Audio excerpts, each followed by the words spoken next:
Today I'm going to be refuting Jocelyn's proposition, which is the health risks of drinking a cup of coffee a day are overstated. She has three claims, which are: earlier conducted studies were misleading. Number two, drinking large amounts of coffee does not increase risk of cancer or mortality, unlike previously believed. And three, there is a link between coffee consumption and health benefits.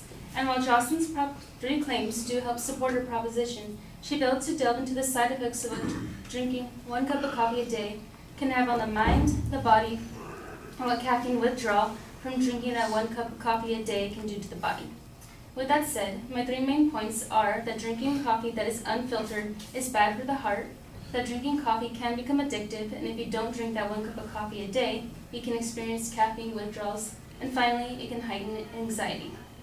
Moving on to Jocelyn's first claim, she stated, earlier conducted studies were misleading, with 2 of her studies discussing outside factors such as smoking and physical inactivity that can lead to cardiovascular disease, and that coffee doesn't necessarily contribute to cardiovascular disease. However, she did not go into the possibilities of people drinking unfiltered coffee and how that can lead to an increase in LDL cholesterol levels, which can lead to cardiovascular disease and can increase stroke by 10% according to a Dutch report. So what is unfiltered coffee? Unfiltered coffee is a brew in which coffee grounds come into prolonged contact with hot water. The compounds in the coffee associated with increased cholesterol levels are diterpenes, specifically caffeine. To remind you, cholesterol is a waxy substance which is produced by the liver. With that being said, too much LDL, aka the bad cholesterol in your body, does put a person at risk for cardiovascular disease. Although coffee itself doesn't contain cholesterol, it does affect how your body does produce cholesterol. A research by Healthline has shown a link between coffee and cholesterol, with the study finding the oils from coffee, specifically the capsule, affects the body's ability to metabolize and regulate cholesterol, which can decrease bile acids and neutrosterols, which can lead to an increase in cholesterol. The study also found that capsule is the most potent cholesterol-elevating compound in the human diet. This disputes Jocelyn's claim that there is no link and that there is weak research about coffee linking to cardiovascular disease. Moving on to Jocelyn's second claim, she stated, drinking large amounts of coffee does not increase risk of cancer or mortality unlike previously believed. And while she did provide concrete evidence and research to support her claim, she failed to bring up something important, which is that although coffee doesn't necessarily increase cancer or mortality, it does increase anxiety for coffee drinkers.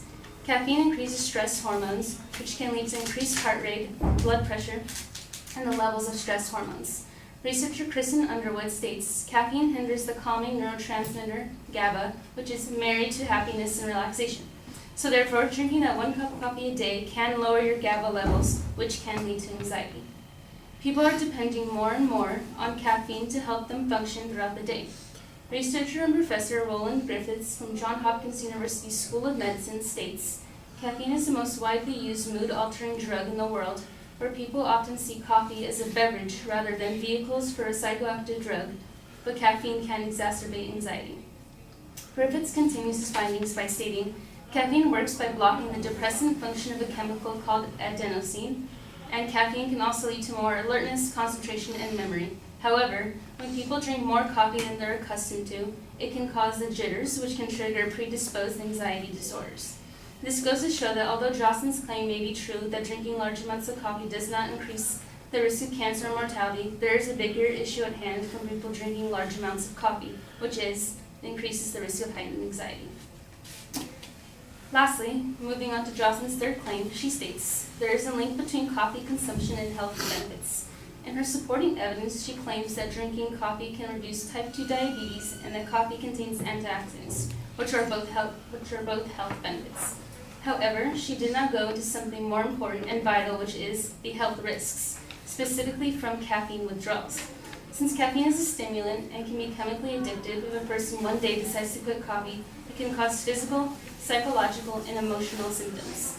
According to the American Psychiatric Association's Diagnostic and Statistical Manual of Mental Disorders, caffeine withdrawals are classified as a mental disorder.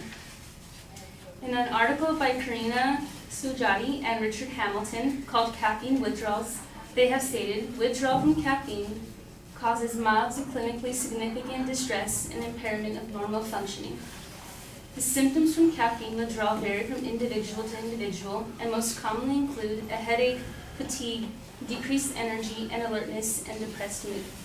This can disprove one of Jocelyn's arguments, which is that it can improve mental health, because if a person is experiencing withdrawal symptoms, it can heighten their anxiety, cause a brain fog, and impair behavioral and cognitive performance.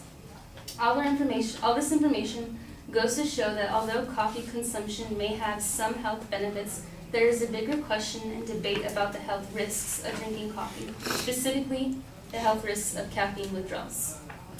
To conclude my speech, although there may be many health benefits and overall happiness from drinking coffee, there is a hidden agenda that caffeine plays on the body. Jocelyn provided facts to support her proposition and 3 claims, but did not discuss the underlying problems that caffeine brings to the table.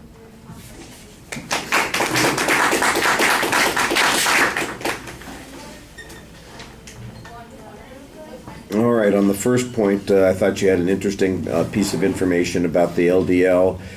There's a source citation that you present there. You explain the relationship of coffee to LDL and the impact that that's going to have on the heart. So I do think that there is an issue, that there is a relationship that's demonstrated here. This is a counterclaim. It doesn't necessarily refute the evidence that was presented by the advocate, but it does suggest a conclusion that is different from the one that the advocate came up with. That's perfectly fine. The second one, you're not disputing the arguments on cancer and other kinds of risks. You are suggesting, however, there's an additional risk that has largely been ignored, and I think that that's perfectly appropriate to suggest that that's an important thing. However, at the very end of your argument, you say, we're ignoring the bigger issue. I'm not exactly sure that the anxiety that comes from drinking coffee is a bigger issue than potential cancer. I think that you are, in essence, suggesting that there is another issue that is important, that nobody's worried about getting cancer from drinking coffee, but they should be concerned about anxiety being induced by the coffee consumption. That's the argument that you're making. And then the links on caffeine addiction on the third point, that's all fine, suggesting that there's another harm. I'm not exactly sure that it responds to the advocate's claim there, but it's an additional harm, and it's worth listening to. I like the evidence that you had in your argument. It was very extensive. I liked a couple of the arguments that you made, but you do want to be careful about some of the phrasings that go along with that. All right, thank you. What's our time? Yeah, I think we can get one more in. Chloe?